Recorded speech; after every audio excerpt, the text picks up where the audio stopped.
सार्वजनिक बांधकाम विभागाचे कनिष्ठ अभियंता कुंभकर्णांच्या निद्रावस्थेतून बाहेर. झारीतील शुक्राचार्य ठेकेदार रोहित काकळीज यांची धावपळ सुरू. लेंडी नदीवर पुलाच्या रखडलेल्या कामाला अखेर वेग. तुम्ही पाहत आहात गाव ते राज्य मराठी न्यूज चॅनल. नाशिक जिल्ह्यातील नांदगाव तालुक्यातील लेंडी नदीवरील पुलाच्या रखडलेल्या कामाला अखेर वेग आला आहे. दीर्घकाळ संथ गतीने सुरू असलेल्या या कामामुळे नागरिकांमध्ये तीव्र नाराजी होती. स्थानिकांच्या म्हणण्यानुसार या प्रकरणाची सातत्याने दखल घेतल्यानंतर आणि कार्यसम्राट आमदार सुहासअण्णा कांदे यांनी संबंधित अधिकाऱ्यांशी चर्चा करून कामावर लक्ष केंद्रित केल्यानंतर पुलाच्या कामाला पुन्हा गती मिळाल्याचे चित्र दिसत आहे.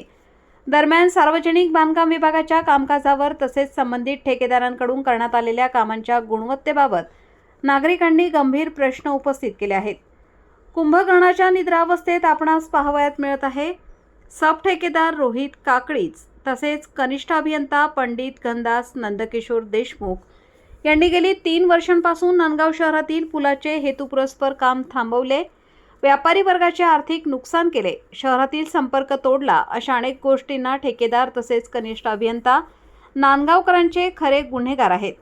कोट्यवधी रुपयांच्या विकास कामांमध्ये दर्जेदार काम होणे अपेक्षित असताना अनेक ठिकाणी गुणवत्तेबाबत शंका व्यक्त होत असल्याचा आरोप केला जात आहे.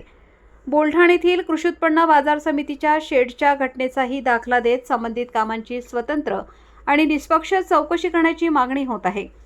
दोषी आढळणाऱ्या अधिकारी किंवा ठेकेदारांवर कठोर कारवाई करून आवश्यक असल्यास काळ्या यादीत समावेश करण्याची ही मागणी नागरिकांकडून केली जात आहे.